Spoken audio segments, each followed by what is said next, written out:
Depois de 16 anos preso no Brasil, o sequestrador do publicitário Washington Oliveto vai ser extraditado para o Chile. Egípcio procurado por suspeita de fazer parte da Al-Qaeda presta depoimento no Ministério Público Federal em São Paulo. Médicos vão ajudar magistrados na avaliação de pedidos urgentes da área da saúde que chegam ao judiciário. Supremo Tribunal Federal reduz previsão de gastos para 2020. A proposta orçamentária enviada ao Congresso Nacional é de 686 milhões e 700 mil reais, o que representa quase 92 milhões de reais a menos que este ano. E a partir de hoje você acompanha uma série de reportagens especiais. Como é o trabalho numa corte eleitoral em anos sem eleições.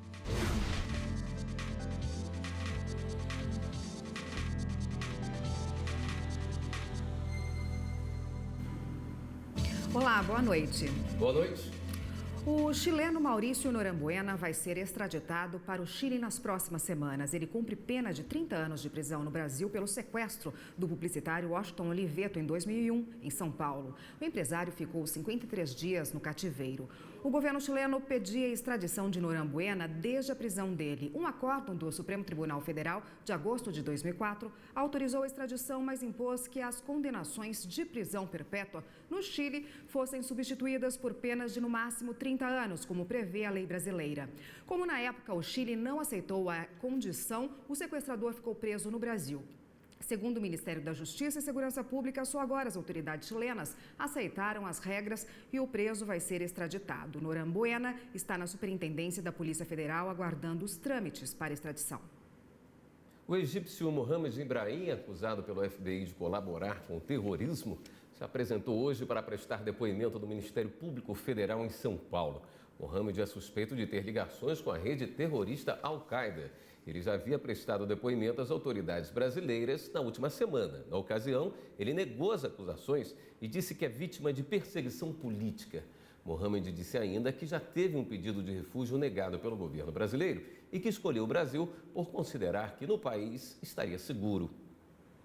Foi aberto hoje em Curitiba o primeiro encontro ibero-americano, Agenda 2030. Líderes de mais de 20 países discutem a participação do judiciário no desenvolvimento social.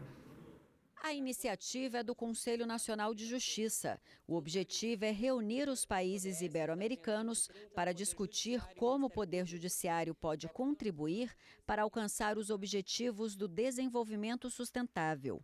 Os chamados ODS são 17 metas assinadas por mais de 190 países, integrantes das Nações Unidas, que visam, entre outras coisas, acabar com a pobreza, proteger o meio ambiente, alcançar a igualdade de gênero e reduzir as desigualdades.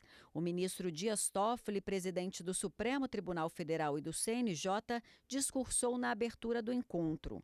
Ele destacou as atividades da Justiça do Brasil, que já contribuem no cumprimento dos objetivos do desenvolvimento sustentável. Sem justiça e poder judiciário, não há paz social possível. Somos defensores das garantias fundamentais e da dignidade da pessoa humana, atuando na construção permanente de uma sociedade mais justa, livre, próspera e solidária. O Supremo Tribunal Federal vai gastar menos no ano que vem. A redução se ajusta aos limites do novo regime fiscal do país. Aprovada em 2016, a Emenda Constitucional 95 estabeleceu o teto dos gastos públicos durante 20 anos. O novo regime fiscal alcança os 3 poderes, o Ministério Público da União e a Defensoria Pública da União. Os últimos 3 anos foram de mudanças para que os órgãos alterassem a gestão. A partir de 2020, ninguém mais pode ultrapassar o limite de gastos. Com essas alterações, o Supremo Tribunal Federal teve que adaptar o orçamento. O ano que vem será o primeiro com essa regra. Assim, a proposta orçamentária enviada ao Congresso Nacional é de 686 milhões e 700 mil reais, o que representa quase 92 milhões de reais a menos que este ano. Nós temos que avaliar, e nós temos uma análise de priorização de importância dos contratos, dos serviços do tribunal, do ponto de vista do que aquilo que está mais diretamente vinculado ou não à prestação jurisdicional e aquilo que é indispensável ou não para a prestação jurisdicional. O corte no orçamento do Supremo tem sido gradual ao longo dos últimos 10 anos. Nesse período, a redução já representa 34%. A queda vem remodelando e modernizando a gestão administrativa. O STF investiu em tecnologia para acelerar o trabalho da Corte. O protocolo avançado em papel foi encerrado por falta de uso. Hoje, quase todos os processos já são digitais. O Supremo também tem fechado parcerias com outros órgãos para executar projetos. O desafio para toda a administração pública de observar o teto está posto e nós estamos completamente preparados para poder conseguir, em 2020, melhorar a prestação jurisdicional, porque temos projetos que melhorarão significativamente a prestação jurisdicional no Supremo, sem aumentar recursos. A partir desta segunda, um grupo de médicos vai avaliar pedidos de familiares que entram na Justiça para ter acesso a procedimentos médicos ou medicamentos para parentes, principalmente quando há risco de morte. O respaldo médico vai servir de base para juízes tomarem decisões sobre emergências médicas que dependem do fornecimento de um medicamento ou da realização de uma cirurgia, por exemplo. O serviço funcionará 24 horas por dia sem interrupção. A iniciativa conjunta é do Conselho Nacional de Justiça, do Hospital Israelita Albert Einstein e do Ministério da Saúde. Outros detalhes da parceria estão no site do CNJ, que é cnj.jus.br.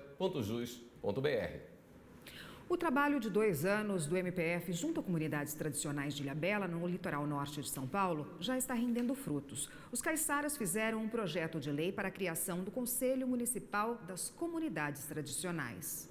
Resgatar as raízes dos caiçaras e envolvê-los em discussões e políticas públicas voltadas aos interesses dessas comunidades tradicionais que tentam se manter vivas em meio à especulação imobiliária e os grandes barcos de pesca. Assim, nasceu o Tribuzana, um projeto pioneiro do MPF em Caraguatatuba. Criado em 2017, ele completa 2 anos cumprindo seus objetivos de fortalecer e empoderar núcleos caiçaras de Ilhabela, no litoral norte de São Paulo.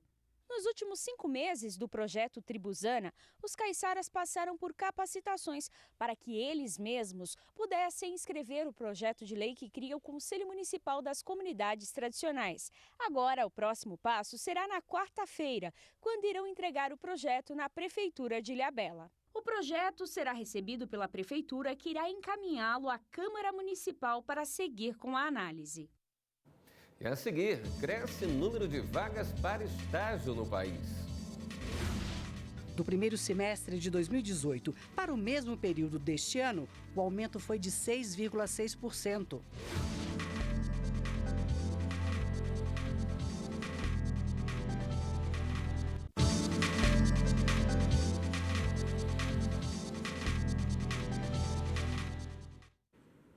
O ministro Marco Aurélio, do Supremo Tribunal Federal, remeteu para a Justiça Federal de Rondônia os autos da ação penal em que o ex-senador da República, Ivo Cassol, é acusado da prática de crime de calúnia. A decisão teve como base o entendimento do plenário sobre o alcance do foro por prerrogativa de função de parlamentares federais. De acordo com os autos, o ex-parlamentar, quando era governador do estado de Rondônia, teria ofendido e acusado um procurador da República em programas de rádio e TV. A denúncia oferecida pela PGR foi recebida pelo plenário do Supremo em novembro de 2013. Na decisão, o ministro Marco Aurélio lembrou que, no entendimento da Corte, a prerrogativa de foro vale para crimes praticados no exercício da função parlamentar, o que não é o caso. O Dia do Estagiário foi comemorado neste domingo, dia 18 de agosto, e o número de vagas para estágio está crescendo no país. Um estudo do Centro de Integração Empresa-Escola mostra que, do primeiro semestre de 2018 para o mesmo período deste ano, o aumento chegou a quase 7%. Mulheres ocupam 65% das vagas. O primeiro estágio na Suprema Corte do país. Bruna Barreira, de 20 anos, está há 3 meses no setor de recebimento de recursos do STF. Ela faz 4 horas por dia e recebe R$ 1.250 por mês. Uma experiência tanto para quem estuda direito. A gente mexe com os processos em si, a gente tem essa oportunidade de pegar um processo, manusear mesmo, aplicar os erros que são precisos para evitar que seja analisado pelo juiz. E Bruna aprende ao lado de muitos outros estagiários. Eles correspondem a 39% do total de pessoas que trabalham aqui. Dos 22 estagiários do setor, apenas um é homem, o Bruno, o que confirma uma pesquisa do Centro de Integração Empresa-Escola.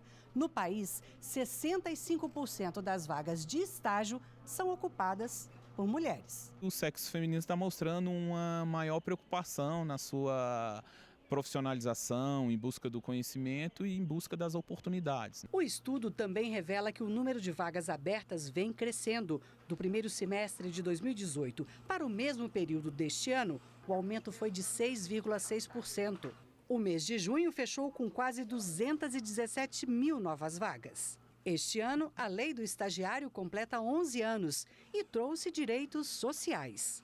A jornada é definida de comum acordo entre a instituição de ensino, o estagiário e a empresa.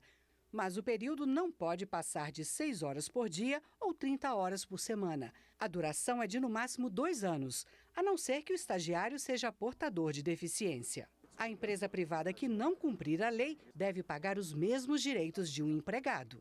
A empresa está sujeita a reconhecer para esse estagiário todos os direitos de um vínculo empregatício, como se houvesse um contrato de trabalho. E no caso de uma empresa pública? O Tribunal Superior do Trabalho já afirmou a jurisprudência no sentido de que não há vínculo, porque parte do pressuposto que precisa de concurso público para ingressar, seja na empresa pública, na sociedade de economia mista ou mesmo na administração pública direta ou indireta. Um seminário em Brasília debate a aplicação do princípio da fraternidade no Poder Judiciário. O princípio da fraternidade tem a função de trazer reflexões para os julgadores do Poder Judiciário sobre a análise de processos de forma mais humana. E esse foi o tema de um seminário realizado no Tribunal de Justiça do Distrito Federal. O seminário Direitos Humanos e Fraternidade, o princípio da fraternidade na prática judicial, reuniu ministros e especialistas da área para debater a aplicação e importância desse princípio para o aprimoramento da prestação jurisdicional. A coordenação do evento foi feita pelo ministro do STJ, Reinaldo Soares da Fonseca, que também realizou uma palestra sobre a fraternidade e a justiça criminal. Seja no âmbito civil, nós hoje temos mais de 100 milhões de processos em tramitação. Seja no âmbito penal, nós temos mais de 700 mil pessoas em estabelecimentos prisionais. E seja no âmbito da migração, são mais de 70 milhões de pessoas fora do seu habitat natural nos últimos 5 anos. Só isso já faz com que nós, operadores do direito, ou atores do direito, tenhamos que refletir a respeito dessa dicotomia liberdade e igualdade com esse elo que redimensiona os conceitos que é a fraternidade. Os participantes ressaltaram o dever do Poder Judiciário de proteger a Constituição Federal e ressaltaram que o princípio da fraternidade é essencial para assegurar a democracia no país. A fraternidade foi tratada desde estudos acadêmicos até a aplicação em tribunais superiores. O ministro Herman Benjamin participou do evento por videoconferência e destacou que a discussão é importante por se tratar de um argumento ético universal necessário para a manutenção de uma sociedade livre, justa e solidária, como ordena a Constituição Federal. Foram tratados ainda temas como soluções consensuais de conflitos, a aplicação quando relacionada ao direito de crianças e a fraternidade como princípio constitucional. O selo digital completa 5 anos. Na Paraíba, a tecnologia é usada em todos os cartórios extrajudiciais. Diversas autoridades, magistrados e servidores do TJPB celebraram os 5 anos desde o lançamento do selo digital. O evento aconteceu no auditório do Complexo Judiciário, no bairro do Altiplano, na capital paraibana. O selo digital, que já é uma realidade em todos os cartórios extrajudiciais do Estado, é uma plataforma que possibilita mais segurança, transparência e agilidade nos atos cartorários de mais de 500 unidades. A certificação é a grande segurança que tem o usuário para os atos que levou a registro. O selo digital permite um controle efetivo em relação ao pagamento nas taxas extrajudiciais, permite que haja uma garantia de que aquele documento está autenticado e que há uma segurança de que evita-se quase em 100% a falsificação. A juíza corregedora Silméria Queiroga reafirmou a eficácia do selo digital que tanto consegue contemporizar os atos praticados pelos cartórios extrajudiciais quanto o serviço recebido pelo cidadão. Isso demandou um grande investimento em tecnologia, pelo apoio dos delegatários e principalmente pelo apoio da população, que como usuária e como sendo destinatário final dessa segurança e dessa transparência, é o maior fiscalizador da utilização dessa ferramenta. Já Meales Melo, juiz auxiliar da presidência do TJPB, informou que cada selo emitido apresenta uma sequência alfanumérica única, sendo composto por meio do código do selo e pelos dígitos verificadores. Ainda segundo ele, a tecnologia já nasceu com o que há de mais moderno e efetivo no segmento. Acompanhar de perto toda essa atividade notarial registral, e isso é do interesse do Tribunal de Justiça para fins de manter uma qualidade do serviço e um acompanhamento sempre muito presente do que se faz, trazendo para a sociedade um serviço de muita qualidade e muita segurança. O selo digital pode ser encontrado na página do hot site da Corregedoria Geral de Justiça, hospedado no site tjpb.jus.br. Na página virtual, o interessado terá acesso a todas as informações necessárias sobre a ferramenta. A Operação Justiça Rápida faz atendimento em Calama, um distrito do Brasil pouco conhecido, às margens do Rio Madeira, a 12 horas de barco de Porto Velho. O projeto do Tribunal de Justiça de Rondônia leva atendimento à população para solucionar causas que podem ser resolvidas sem muita burocracia, ali mesmo, dentro do barco. O barco permanece 2 dias na localidade. É o distrito mais populoso, por isso com a maior procura. Logo cedo, a fila se forma no barranco. Com documentos em mãos, os moradores aguardam o início do atendimento. Ali mesmo na beira, as senhas são entregues. O acesso ao barco parece perigoso, mas os moradores estão acostumados a se equilibrar nas tábuas. No flutuante, eles aguardam a chamada. Luiz Eusébio mora num sítio próximo ao Rio Machado. Ele procurou o barco da Justiça Rápida para resolver uma pendência ao comprar uma casa. Não estou fazendo questão da casa, não. Estou fazendo questão já do rapaz que recebeu meu dinheiro, que eu pagamento de 5 mil, né? Aí então, para ele devolver meu dinheiro. É por meio da conciliação que o judiciário busca a solução pacífica dos conflitos. Para que haja acordo, é necessário a presença das partes. A magistrada expede um mandado para intimar o responsável pela venda da casa. Enquanto isso, seu Eusébio faz a emissão da segunda via da carteira de identidade. Servidores da Justiça Rápida seguem pela comunidade a pé. 1h30 depois, a equipe chega onde o antigo proprietário trabalha. CDM Morval, meu nome é Tatiana, eu sou oficial de justiça. O senhor Luiz Eusébio esteve com a gente lá no barco, nós estamos com o barco da Justiça Rápida hoje, e ele fez uma reclamação a respeito da venda de um imóvel. Então, a gente está convidando o senhor para o senhor ir até lá com a gente agora, para a gente poder resolver essa situação. O barco vira uma sala de audiência. Ali, juíza, promotor e defensor, em volta de uma mesa de plástico, conversam com as partes para que cheguem a um acordo. De forma simples, sem as formalidades. Dermoval decide entregar a casa, ao invés de devolver o dinheiro. É lavrado o acordo. Ô Luiz, aqui é o termo de posse do imóvel. No dia seguinte, de manhã cedo, a oficiala faz a entrega da casa. É que a Justiça Rápida faz tudo pela gente, resolve o que ela resolver, o que ela assinar, está assinado, né? Tchau. Tchau. E a seguir, mesmo em anos sem eleições, veja como funciona um Tribunal Superior Eleitoral. Só o cadastro biométrico alcançou 70% dos eleitores. A meta da Justiça Eleitoral é cadastrar todo o eleitorado, mais de 146 milhões de brasileiros, até as eleições gerais de 2022.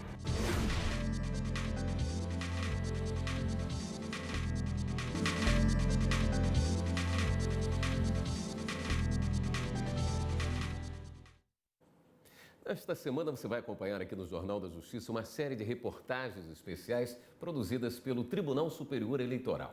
Na primeira, você vai ver que as atividades são intensas, mesmo em ano em que não tem eleição.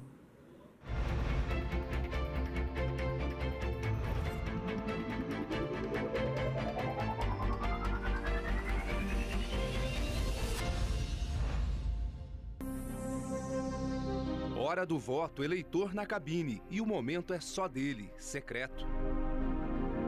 Para garantir essa tranquilidade e a segurança do processo eleitoral, é preciso muito planejamento. O trabalho começa em ano não eleitoral. Agora, em 2019, por exemplo, os tribunais eleitorais estão concentrados nas eleições de 2020. A presidente do TSE, Rosa Weber, falou sobre a importância dessa preparação na abertura do ano judiciário, em fevereiro. Também fez uma projeção das principais atividades em 2019. Está prevista a realização do Seminário Internacional Fake News e Eleições, com a participação de representantes de diversos setores ligados ao tema, inclusive especialistas de vários países. Estão em desenvolvimento também, na Secretaria Judiciária, soluções de inteligência artificial como forma de minimizar e produzir resultados efetivos. Outro projeto a ser implantado com o apoio da assessoria técnica é a gestão de riscos no processo eleitoral, a fim de identificá-los e, assim, evitá-los ou mitigá-los. O Seminário Internacional Fake News e Eleições abriu espaço para discutir o problema que afeta o mundo todo. O encontro, em maio, teve o apoio da União Europeia. Especialistas debateram estratégias de combate às notícias falsas. Fake news é um problema fragmentado e difuso. Talvez a solução não venha de uma pessoa só, nem de um ângulo só. Por isso que é importante essas reuniões multidisciplinares e todo mundo olhar para o mesmo fenômeno. Destaque também para os grupos de trabalho do TSE, que atuam em diferentes áreas. As equipes são coordenadas pelos ministros. Avaliam a criação de normas de procedimentos relacionados a decisões do TSE, informatização de instrumentos de análise das prestações de contas eleitorais e partidárias, reforma eleitoral, entre outros temas. A presidente do TSE e o coordenador do grupo da reforma, ministro Luiz Roberto Barroso, entregaram um relatório das atividades da equipe para o presidente da Câmara dos Deputados, Rodrigo Maia. De olho nas eleições municipais, o cadastro biométrico alcançou 70% do eleitorado brasileiro. Mais de 102 milhões de eleitores já fizeram registro das impressões digitais. A meta da Justiça Eleitoral é cadastrar todo o eleitorado, mais de 146 milhões de brasileiros, até as eleições gerais de 2022. A tecnologia impede que uma pessoa se passe por outra na hora de votar. A marca de 100 milhões mostra o engajamento da Justiça Eleitoral no sentido de aprimorar essa base de dados, incluindo tecnologia, criando aí uma base de dados, uma das maiores bases de dados da América Latina, base de dados biométrica, e beneficiando não só o processo eleitoral, como também o Estado de uma forma geral, porque essa base biométrica também será utilizada para a identificação civil nacional, conforme prevê a Lei 13.444 de 2017. Outra meta importante, trabalhada mês a mês, é do PJE, Processo Judicial Eletrônico na primeira instância. Em todo o país, são mais de 3 mil zonas eleitorais. Essa implantação é feita em etapas, de acordo com a capacidade de conexão à internet de cada localidade.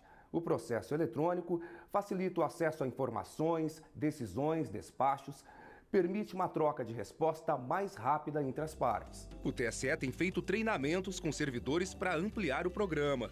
O processo virtual na primeira instância vai trazer vantagens nas eleições municipais. Ganha celeridade, conseguir num só dia um processo conseguir ser julgado, coisa que no físico era praticamente inviável.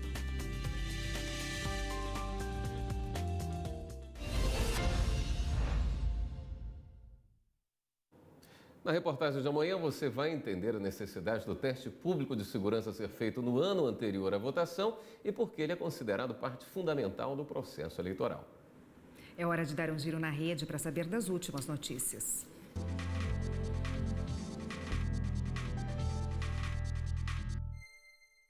Vamos então até a redação do Jornal da Justiça falar com a repórter Fernanda Porto, que é quem tem as novidades para a gente hoje. Boa noite, Fernanda. Boa noite, William. Boa noite, Érica. Boa noite para você que nos acompanha. Vamos começar o giro de hoje com uma decisão do ministro do Supremo Tribunal Federal, Luiz Fux. Ele atendeu ao pedido da Companhia do Metropolitano de São Paulo e suspendeu a tramitação de uma ação de desapropriação de um imóvel. Na reclamação, o metrô argumentou que o plenário do Supremo já tinha decidido pela constitucionalidade do percentual de juros compensatórios de 6% ao ano e que o Tribunal de Justiça violou essa decisão ao fixar o valor de indenização ao proprietário em mais de R$ 1 milhão e 12% de juros. Ainda no STF, o governador do Rio de Janeiro, Wilson Witzel, ajuizou uma ação que questiona a lei estadual sobre regimes próprios de previdência social. A norma veta a concessão de aposentadoria especial aos servidores públicos até a edição de lei federal sobre a matéria. Segundo o governador, a norma é inconstitucional e pede a suspensão dos efeitos por meio de medida cautelar. O Ministério Público pediu ao governo federal explicações sobre o cancelamento do Memorial da Anistia Política. O relatório deve ser enviado em até 10 dias. A implantação do órgão faz parte dos compromissos assumidos pelo país perante entidades internacionais. O pedido de esclarecimento foi feito depois da publicação de nota em que a ministra da Mulher, da Família e dos Direitos Humanos, Damares Alves, declara a intenção de cancelar a implementação do memorial. E o giro fica por aqui. Mas você em casa pode rever nossas reportagens a qualquer momento. Para isso é só acessar nosso canal no YouTube, TV Justiça Oficial. Érica, William. Obrigada, Fernanda. Essa edição do Jornal da Justiça fica por aqui. Uma boa noite para você. Fique agora com o programa Reflexões, que trata de inteligência artificial. Uma boa noite. Até amanhã.